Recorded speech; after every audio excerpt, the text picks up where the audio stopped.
Flowise makes it easy to create AI applications using a clean and intuitive user interface. The true power of Flowise is the ability to create AI apps that make use of a custom knowledge base using our own data. We can add the ability to upload files to our application, like PDF documents and text files, and we can then chat to our documentation using Flowise. Before we build this document chatbot though, there are a few concepts that we first need to understand. This is a topic that I could probably create an entire video on, but let's have a look at the fundamentals for this video. In this example, we have a file containing the nursery rhyme Mary Had a Little Lamb, and on the right hand side we have a chat app where we can ask the model questions. As an example, we might want to ask the assistant questions about the contents in this file. But in order for the model to have a view of the contents of this file, we first have to provide the contents of this file as context into our application, which could look like this. And that would be the same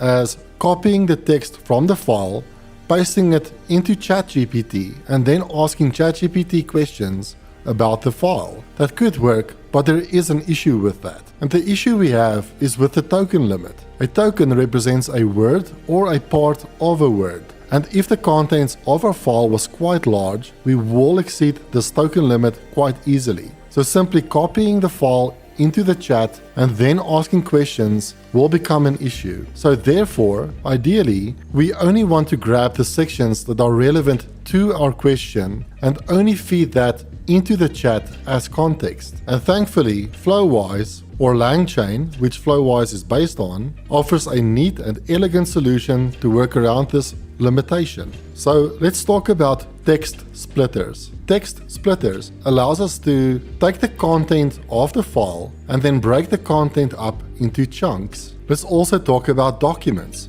And documents should not be confused with files, but instead a document is a langchain definition of a chunk of text which we got from the text splitter, but the document also includes metadata, like the file name and any other information that we want to store about this piece of text. As an example, let's imagine a scenario where we want to upload a folder full of files to our application. The document loader will loop through each of those files, and then it will use the text splitter to break the file up into chunks, and it will use the metadata to store the file name that contained that piece of text. Now that we've broken up our file content into logical pieces of text called chunks, and then converted those chunks into langchain documents which also contain metadata, we now need to store that information somewhere. And how this works is we'll actually store that information in a database called a vector database. Vector databases are a fascinating topic, but it will take way too long to explain how they work in this video. But vector databases basically store the data as vector arrays. A vector array is something that the AI will understand, and it will assist the AI with finding similar documents when we chat to it. But in order for us to convert our text into a vector array, we need to run a function called embeddings. Embeddings is a unique algorithm that is unique per language model, and this will convert our text into something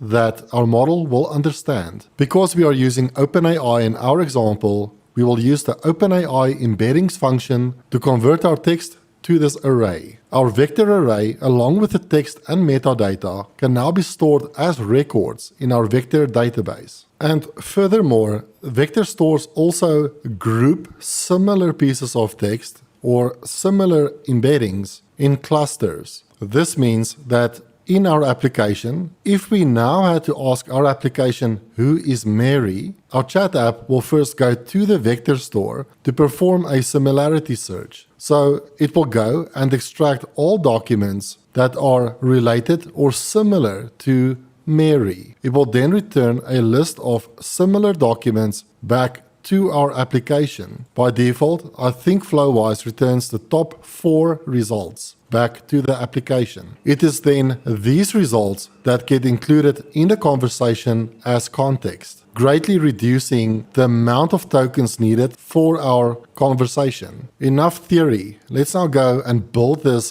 document chatbot. In Flowise, go back to the dashboard and let's create a new chat flow. Let's save this and call it document chatbot. What we also need is a file to upload to our application. Ideally, you want to create a file with information that GPT wasn't trained on. So I used ChatGPT to generate a unique story and I added the contents to a file. Some details of the story is that this is some sort of love story about a young woman named Emily, and she's an architect who moved to a small town where she met a man called Lucas. So there are some details in the story that GPT usually won't be aware of. So go ahead, create a file and save it on your machine. So back in our project, let's have a look at what we need. As I mentioned in the previous videos, our chat flows always require either a chain or an agent to generate output. In this example, we don't have to use any external tools, so we do not need to use agents, and we will be using chains. If we go to our nodes and open up chains, we can see this chain called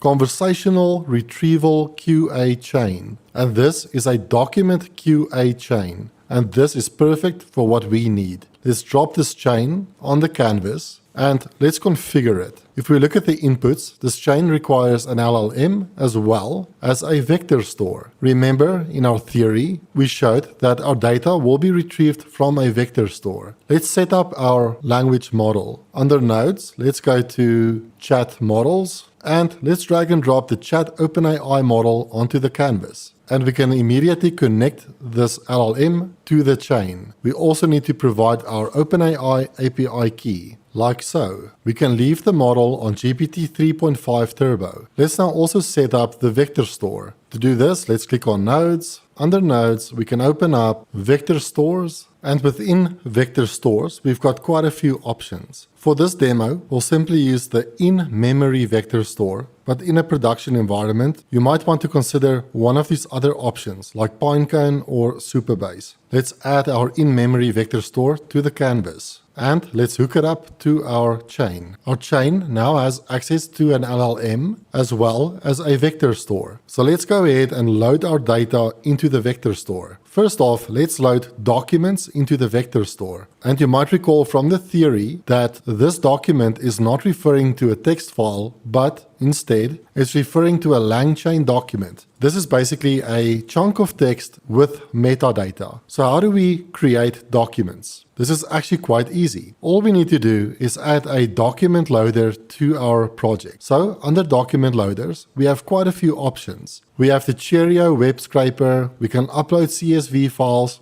docx files. We can even load a folder with multiple different files within it. Let's keep it simple and add the text file document loader to our project. This text file node will allow us to upload files from our machine. It will go and create documents from the content of that file. So let's hook this node up to our vector store. But what this is going to do is it's going to upload our text file in its entirety and create one single document with metadata from that file, which is not what we want. But what we want to do instead is upload our file and then split our file contents up into chunks. And then from those chunks, we want to create documents. So optionally, we can attach a text splitter to this node. In nodes, go to text splitters. Within text splitters, we'll select the recursive character text splitter and then add that to our canvas. We can then connect this text splitter to the text splitter parameter on our text file node. We can now tell the text splitter how big these chunks need to be. And the default is 1000 characters. Let's make that smaller by changing it to 200 characters. The size of the chunks is really up to you, but just keep in mind the intention is to grab these chunks and then add that to the context of our conversation. And the smaller the chunks, the better, because the smaller the context, the less tokens we use,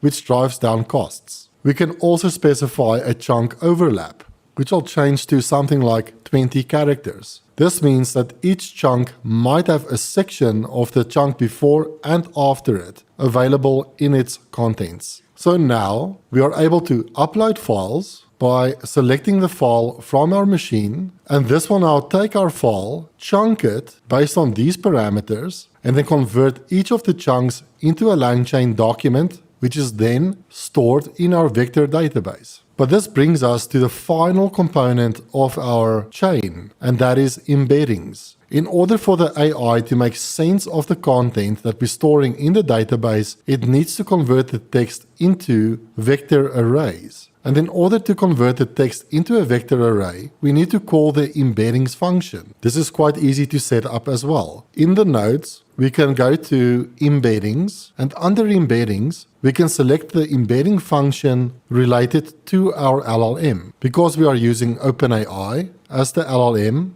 up here, we will simply select the openai embeddings function and drop that onto the canvas, and we can connect that to our vector store. And in order to call this openai embeddings API, we need to provide the openai API key as well. We can now go ahead and save this chat flow, and we should be able to test this out. Let's open up the chat and let's ask a question specific to our file. So let's actually pull up this file to the side over here so we can test this out. We know that the main character is called Emily. So let's ask it a question. Who is Emily? And let's send this. And that is perfect. Emily is indeed an architect, and she is from Everdale. Let's ask it, who is Lucas? And it seems that our story does not provide enough information about Lucas, so let's rephrase the question a bit. Are Emily and Lucas friends? And indeed,